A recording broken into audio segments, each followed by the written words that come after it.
No?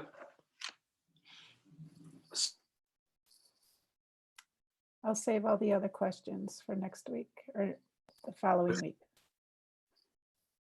Sorry, Elizabeth, which one? There's a couple of questions, but I can save those for 2 All weeks right. from now. Anything quick we can answer? There is, let's see, Anne in Canada asks, how frequently can you do a balance on a person or on yourself?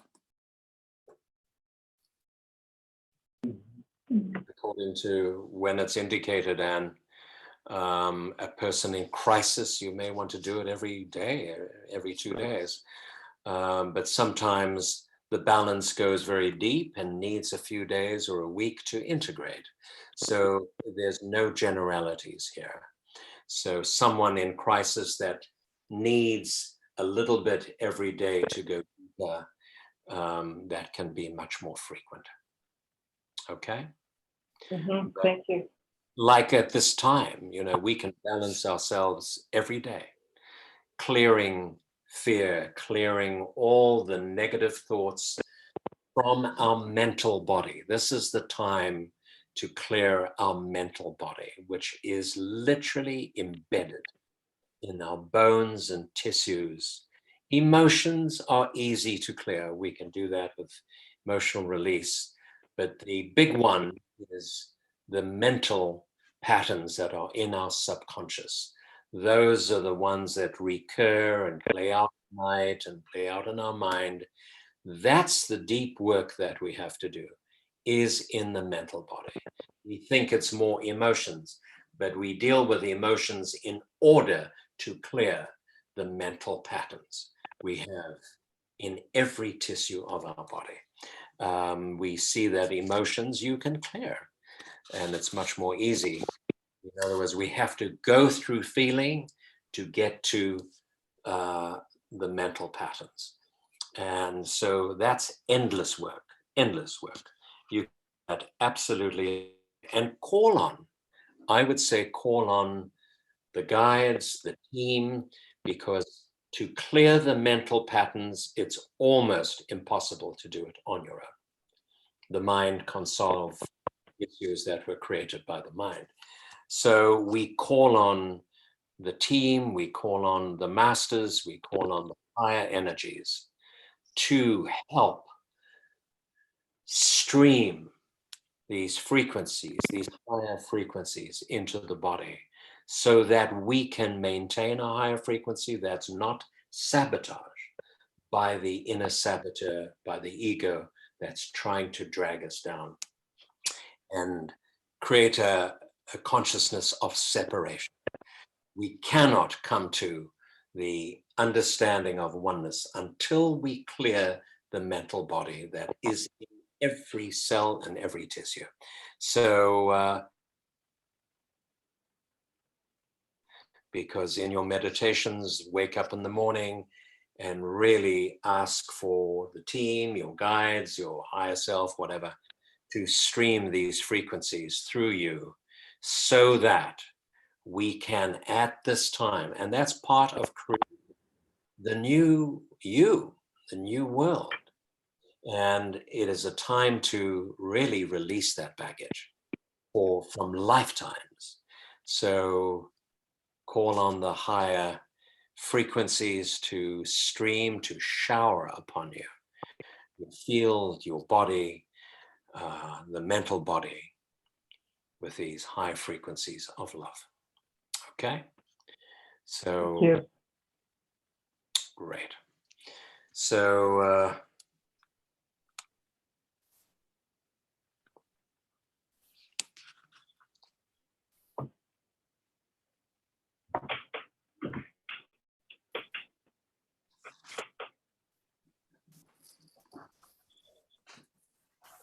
so the positive word that's coming up is godliness, which is what we're talking about. Really, it's streaming from source. Godliness means divine consciousness or whatever, however you read that.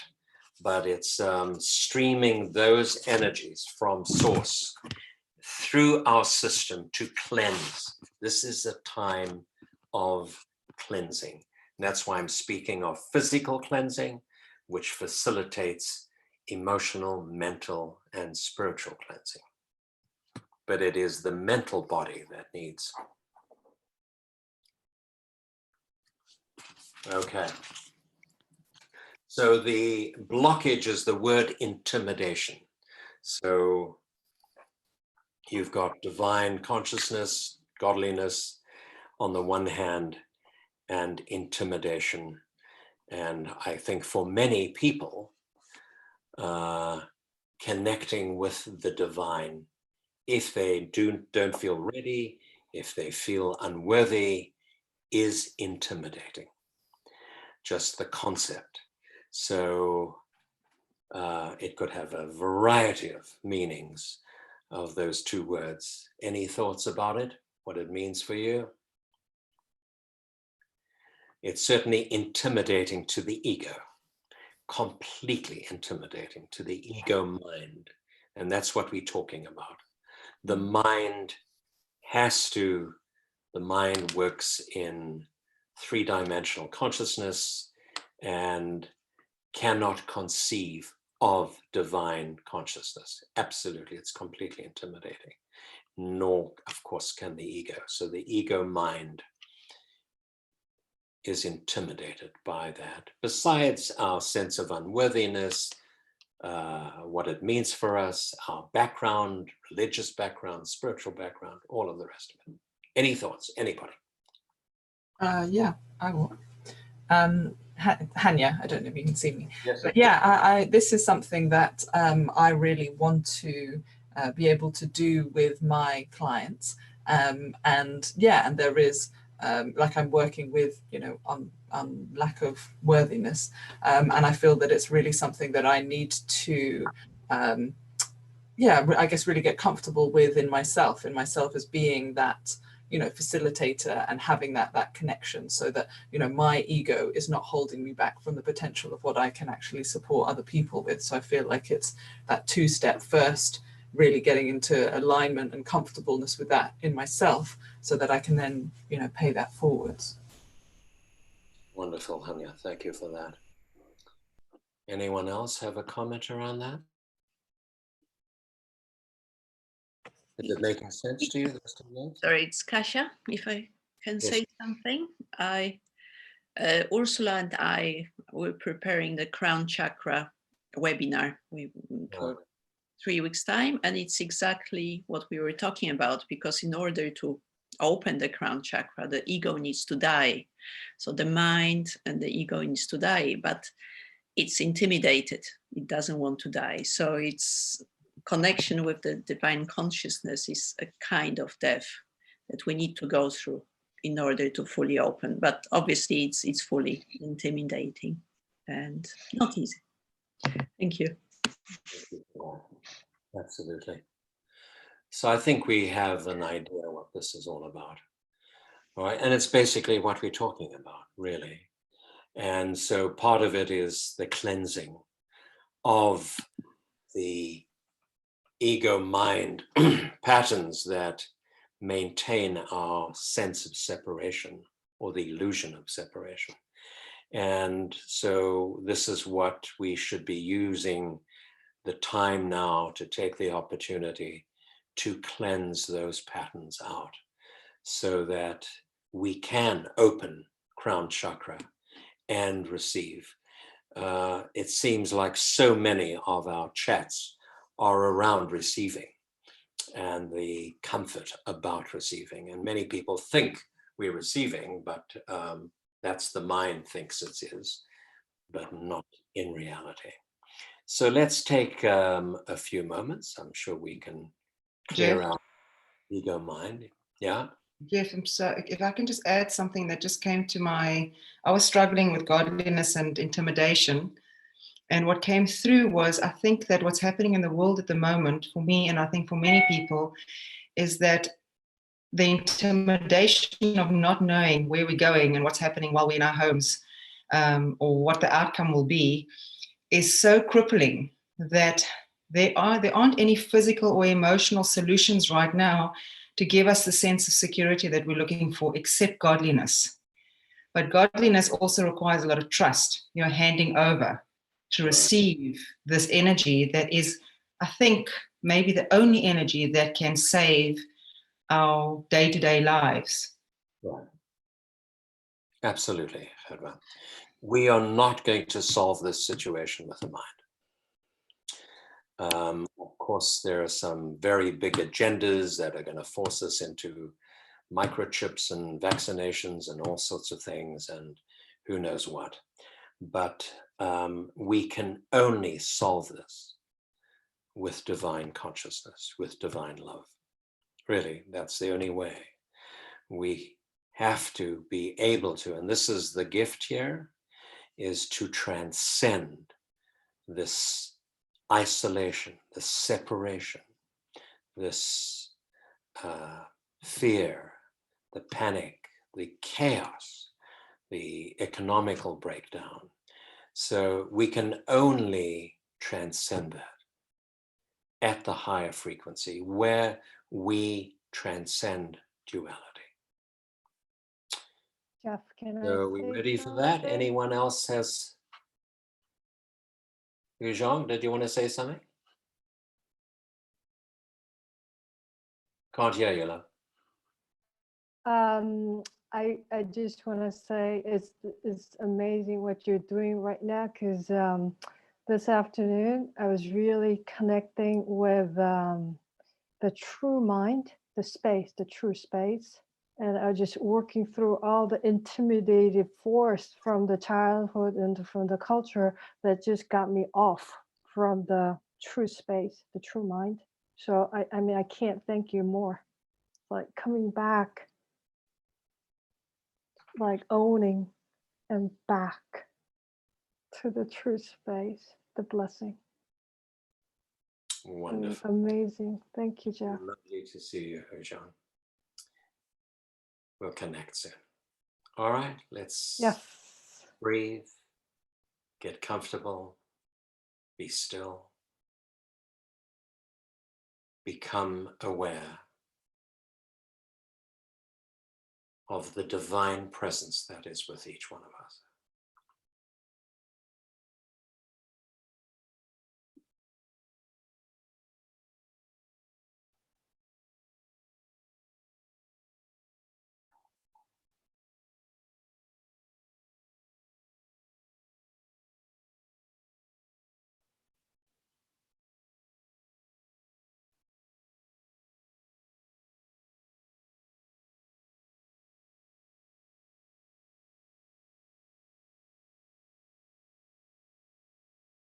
And feel the streaming of light and love that's pouring down onto our bodies and through the crown chakra.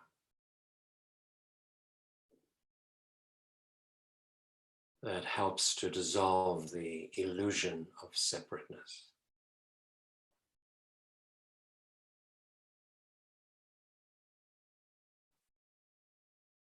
And allow our mind to surrender to the divine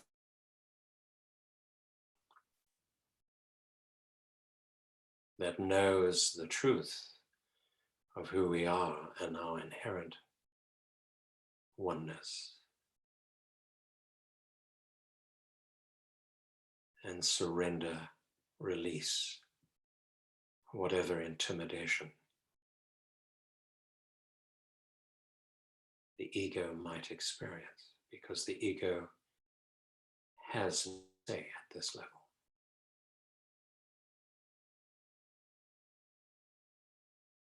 It becomes subservient and subordinate to the power of love.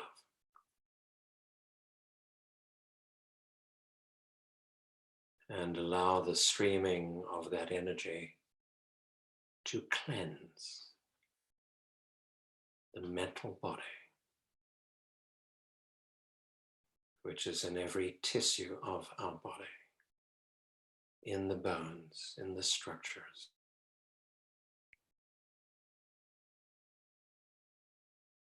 the mental body that holds memories from long time ago.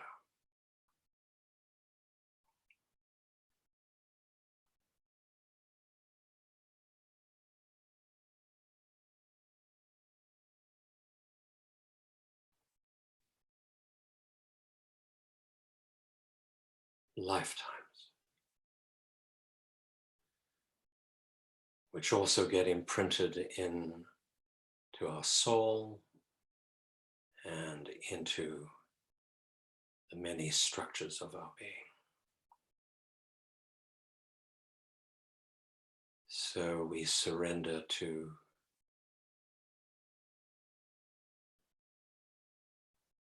the acknowledgement of our magnificence, our greatness.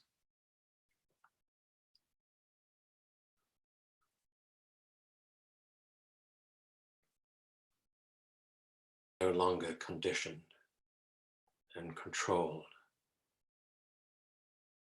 by our mental structures, by our ego structures.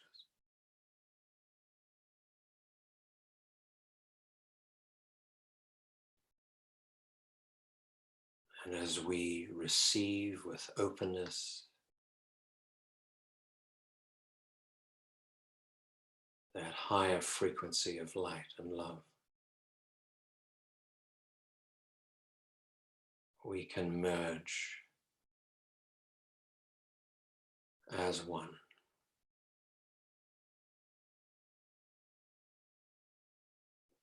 And become aware of our infinite potential.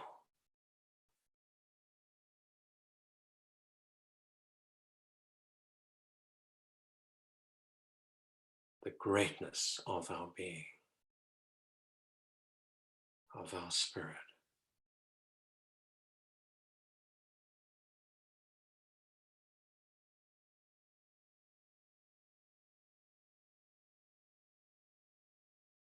And our hearts open, are filled with the deepest gratitude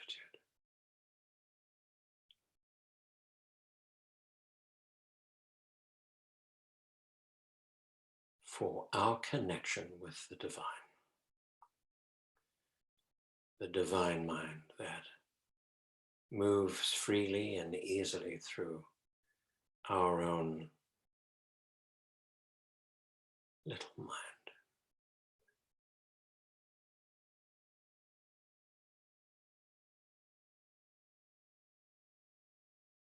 So we celebrate the coherence that we have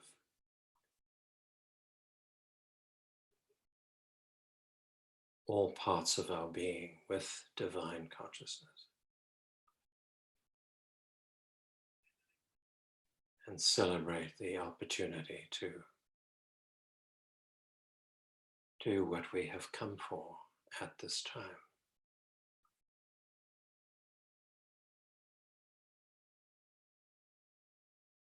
In co-creation with divine presence.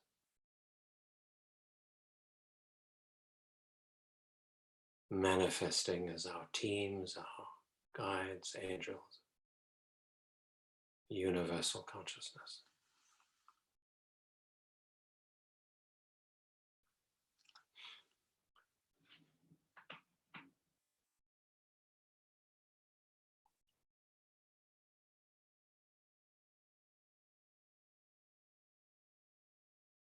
And within that space of stillness,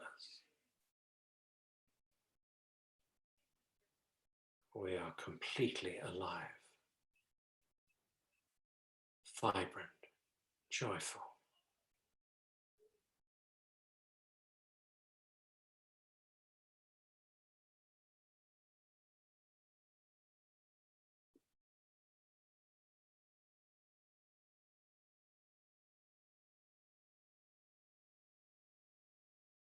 Pulsing with energy, with light.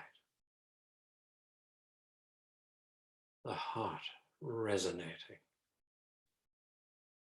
bursting with the power of love. And this is what we send to kind.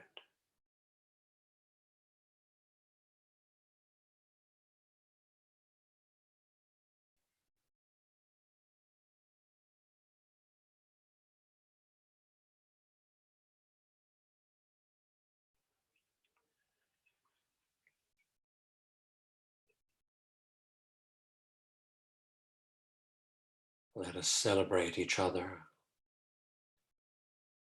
the love that we share that is so evident.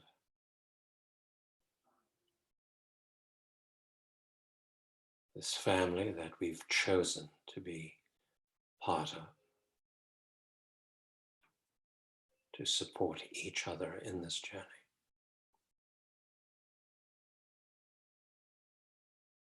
And together to support the world in some way.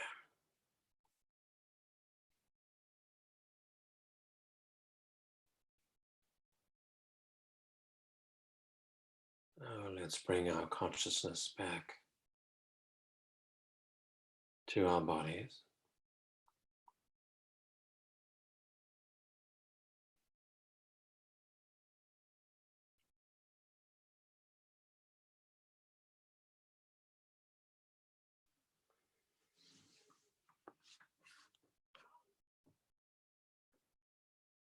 And take a few moments when you're ready to open your eyes to appreciate each one. Scan through the pages. And talking of birthdays, it's my wife Merle's birthday on Sunday. So those